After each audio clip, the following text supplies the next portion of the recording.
I've been hopping between many of the new PS5 games lately, and instead of keeping my thoughts to myself, I figured why not rank them? Here's my personal tier list based on real playtime. Let's break them down. Metal Eden hit me way harder than I expected. The moment I jumped in, it felt like Doom mixed with Titanfall movement, and the game just never slows down. Playing as Asuka, every fight had me swapping weapons nonstop and sprinting for my life. If I stopped moving, I was basically dead. What kept me hooked was the combat. It's fast, gritty, and the core ripping mechanic is insanely satisfying. The arsenal feels great once you start upgrading it, and the visuals plus that heavy electronic soundtrack make the whole thing pop. It's definitely short, and the story didn't do much for me, but the moment-to-moment action, easily one of the most fun sci-fi shooters I've played in a while. So I think Metal Eden falls into the excellent tier. Borderlands 4 felt like stepping into a loud, chaotic playground. And honestly, I had a blast with it. The open world was way more fun to move through this time. Grappling, gliding, double jumping, everything just felt faster and smoother. The guns were as weird and creative as ever, and the mix of enemies and boss fights kept me on my toes from start to finish. Building my character felt genuinely rewarding, especially when I started experimenting with different playstyles and seeing how far I could push each build. And when I jumped in with friends, the whole game just clicked even more. The loot grind, the chaos, the constant laughter. It became one of those games I kept coming back to because every session felt like its own little adventure. Borderlands 4 fits cleanly into the great tier. Lumines Arise felt like the series taking its crown back. I've always loved Tetris Effect, but playing this made me realize how much of that style actually began with the original Lumines. Arise brings that same mix of light, color, and music, but it does it with way more personality. Journey mode pulled me in right away. Every stage has its own vibe, its own rhythm, and the visuals are wild without being distracting once you get used to them. The new burst mechanic is a game changer too, letting me build massive combos and save myself when the board gets messy. What surprised me most is just how much content there is. Challenges, missions, survival, and even a solid multiplayer mode. And with PSVR 2, the whole thing looks incredible. I'll place it in the great tier at least. Silent Hill F was a surprising experience for me. I thought the 60s setting and the focus on melee combat would feel too far from classic Silent Hill, but once I started playing, it pulled me in fast. Exploring Ebisugaoka as Hinako is tense from the very first hallway. Every room and every monster keeps you on edge. The melee system takes some time to click, but when it does, every dodge and strike feels stressful in the best possible way. The creature designs are some of the most disturbing the series has ever had, and the Dark Shrine sections genuinely stuck with me. The puzzles, the atmosphere, the storytelling, it all feels like Silent Hill at its core, just reimagined in a fresh, twisted way. By the time I finished, I was already thinking about my second playthrough. Silent Hill F falls into the good tier based on its overall quality. Mafia: The Old Country pulled me in quickly. I loved that it goes all the way back to 1904 Sicily. The setting feels fresh, grounded, and honestly one of the most atmospheric worlds I've played through in a long time. The game is linear and story-driven, just like the older Mafia titles, and that works in its favor. The focus stays on the characters, the drama, and the tension between the crime families. The shooting and stealth aren't revolutionary, but they're solid, and the voice acting and writing carry everything. Riding through the Sicilian countryside, hearing those early engines growl, getting caught up in Enzo's rise, it all just clicks. It's not flashy, but it's immersive, stylish, and a great return to what makes Mafia special. Mafia: The Old Country deserves its ranking in the excellent tier. Split Fiction ended up being one of the most chaotic co-op games I've played, in the best way possible. Playing as Zoe and Mio, being trapped inside their own digital stories, was such a fun setup. Every world feels completely different, from neon cities with flying cars to wild fantasy zones with giant creatures. What I loved most was how fast and creative everything feels. The movement is super smooth parkour, grappling hooks, double jumps, it all just clicks.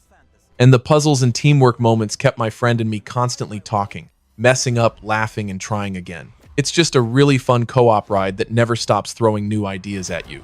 This also goes to the excellent tier without any second thought. Sword of the Sea attracted me right away with how peaceful and beautiful it feels, wrapping every moment in soft colors, gentle movement, and this quiet sense of wonder. Surfing across deserts and ancient ruins on a giant sword sounds wild.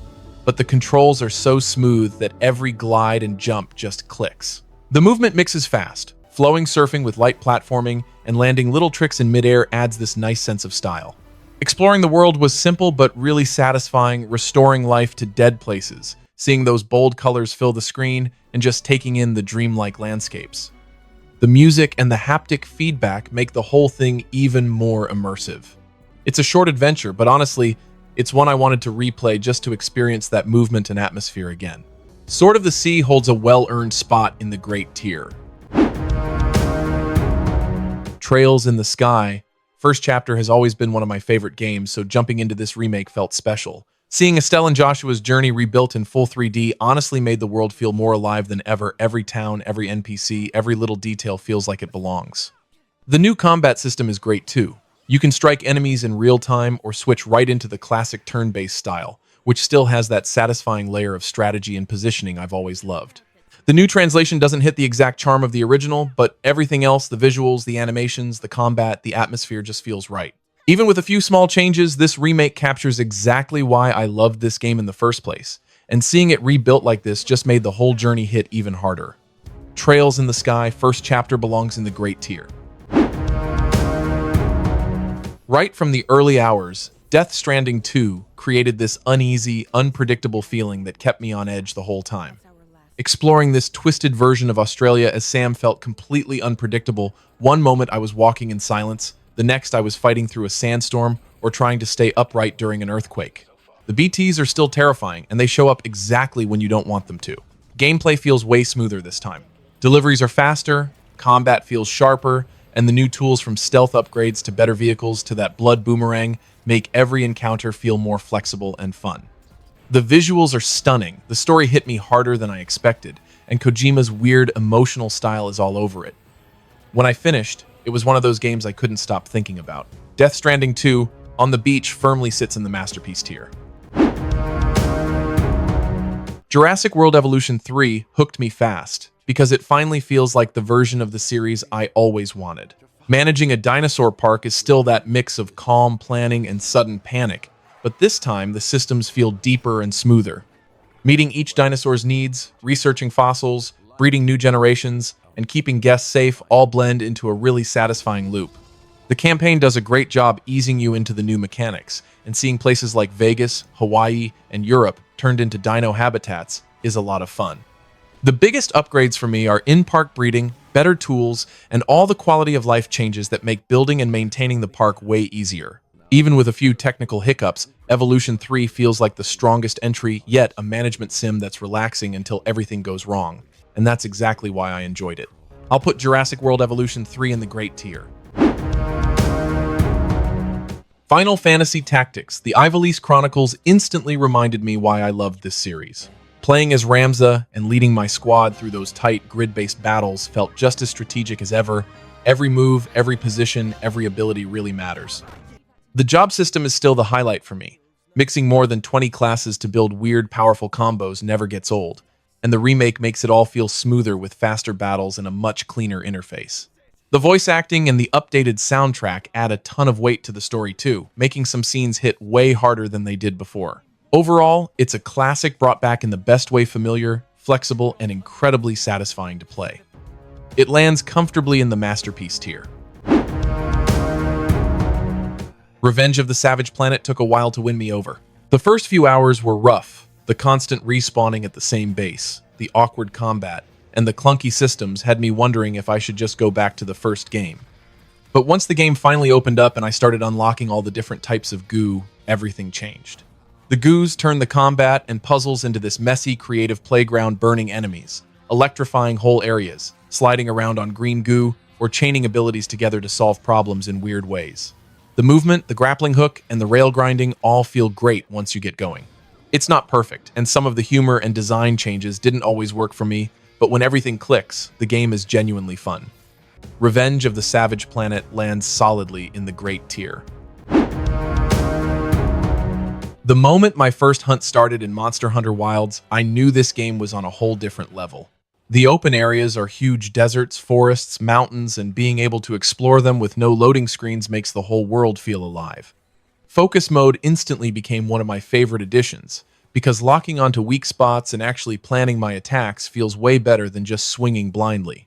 Every weapon feels powerful, and having partners and mounts keeps the pace fast even in the biggest, craziest fights. The shifting weather and the dramatic landscapes make every hunt feel fresh, like the world is reacting with you. Honestly, it's the most fun I've had in a Monster Hunter game yet. It earns a clear spot in the Masterpiece tier. Ninja Gaiden 4 reminded me just how satisfying pure, skill-based action can be. The combat is the real star, fast, aggressive, and incredibly responsive. Every fight pushed me to stay sharp, read enemy patterns, and improve with each encounter. Yakumo's Blood Raven form is a fantastic addition, letting me break defenses, counter big hits, and unleash some of the flashiest moves in the series. The combat system has so much freedom too. Switching weapons mid-combo, chaining advanced techniques, and diving into challenge rooms kept me hooked for hours. And the game's smooth movement, stylish attacks, and intense pacing made every battle feel exciting. For me, it's easily one of the most fun action experiences I've played in years. Ninja Gaiden 4 is to take a place within the excellent tier. Hollow Knight Silksong feels like the perfect step up from the first game. Playing as Hornet is such a refreshing change. She's fast, agile, and the combat is incredibly smooth, pushing me to stay sharp with every dodge and strike. Farloom is massive, full of secrets, hidden paths, and lore that pulls you deeper the more you explore.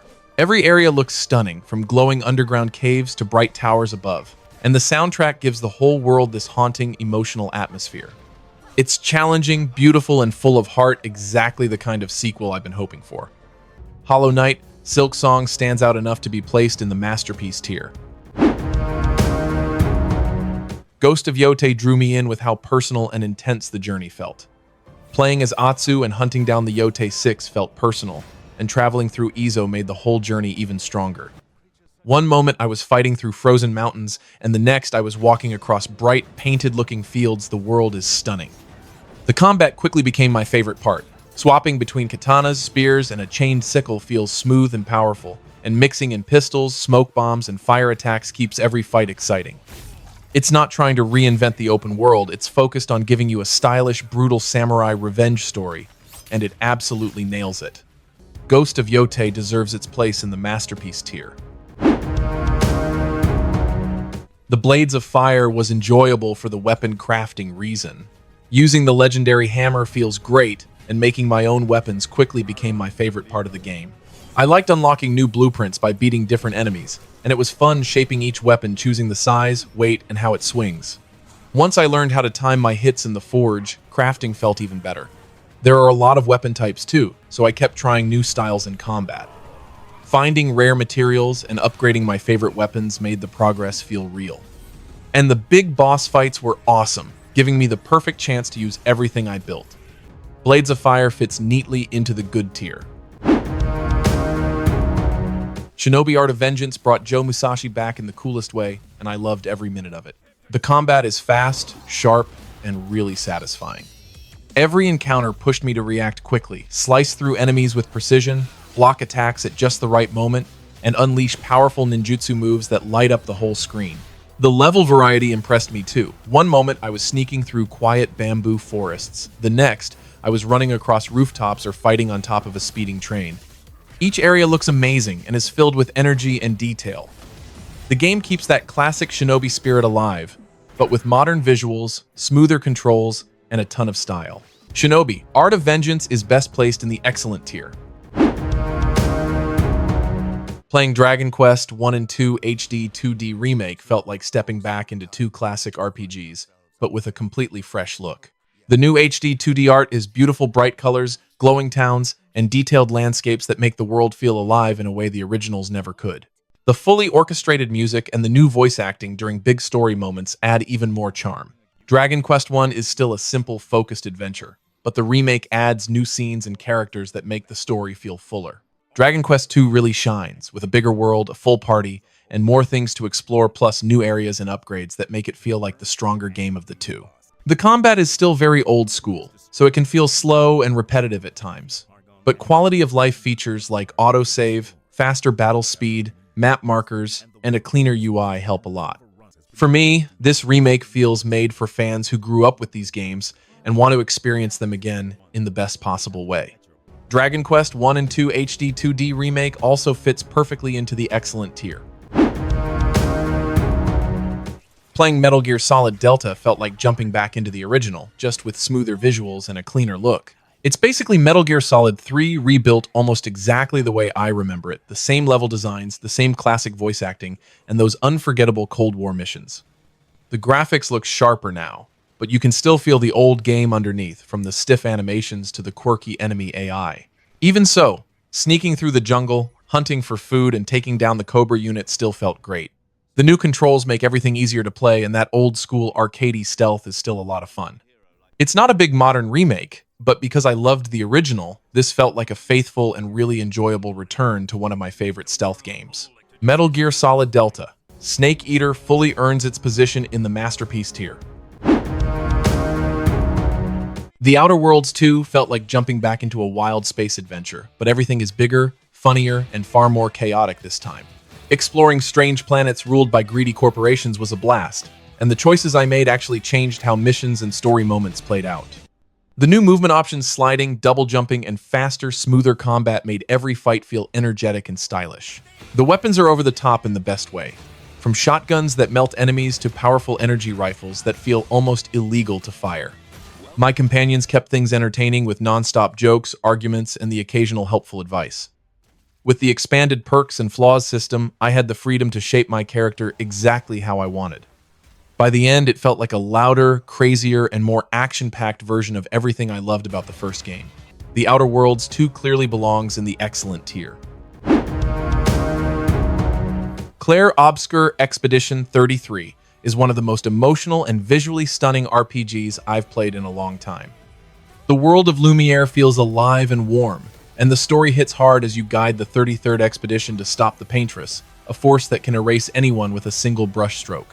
The combat is the part that really impressed me. It blends turn-based strategy with real-time parries, dodges, and elemental skills, making every action feel important. The art looks like a hand-painted painting in motion, and the soundtrack adds so much feeling to every scene. It's a unique artistic RPG that left a strong impact on me from start to finish. Clair Obscur Expedition 33 belongs in the masterpiece tier for its exceptional craft. Vampire the Masquerade, Bloodlines 2 gave me a mix of things I really enjoyed and things that frustrated me. Exploring Seattle at night was one of the highlights. Climbing rooftops, gliding between buildings, and hunting as an elder vampire all felt great. The writing and voice acting are excellent too, with some truly memorable characters. The combat is fast and challenging, and using kicks, parries, and blood powers can be exciting once you get the hang of it. But the RPG side feels limited, and I didn't feel much power progression as the story went on. The biggest letdown for me was the ending, which didn't pay off the choices I made throughout the game. Even with its flaws, I still enjoyed playing as a vampire in this world. It's messy and uneven, but there's something unique and memorable about it. With all this, it earns a firm place in the excellent tier. Blue Prince grabbed my attention right away with its strange, shifting mansion. Play as Simon, a boy trying to find a secret 46th room hidden somewhere in his uncle's house. The cool part is that I choose how the mansion grows. Every time I open a door, I get to pick what the next room will be. A hallway, a bedroom, a shop, or something dangerous. Every run feels different because the house changes based on my choices. The puzzles are fun and smart, with clues hidden in furniture, books, and notes. Even when I fail a run, I still learn something new. Each attempt gets me a little closer to uncovering the mansion's secrets. Blue Prince earns its placement in the great tier. Playing Kingdom Come Deliverance 2 felt really fresh and different. I loved how grounded and realistic the world is. Every town, forest, and character feels detailed and full of life. The systems are deep too, and everything you do matters, which makes the world feel believable. Even without playing the first game, I got invested in the characters, and the relationship between Henry and Hans added a lot of charm. As I leveled up, finished side quests, and improved my gear, I liked how the game rewarded patience, learning, and real skill. It's a big, ambitious RPG, and it delivers one of the most authentic and immersive medieval experiences I've played. Kingdom Come Deliverance 2 fits naturally into the masterpiece tier.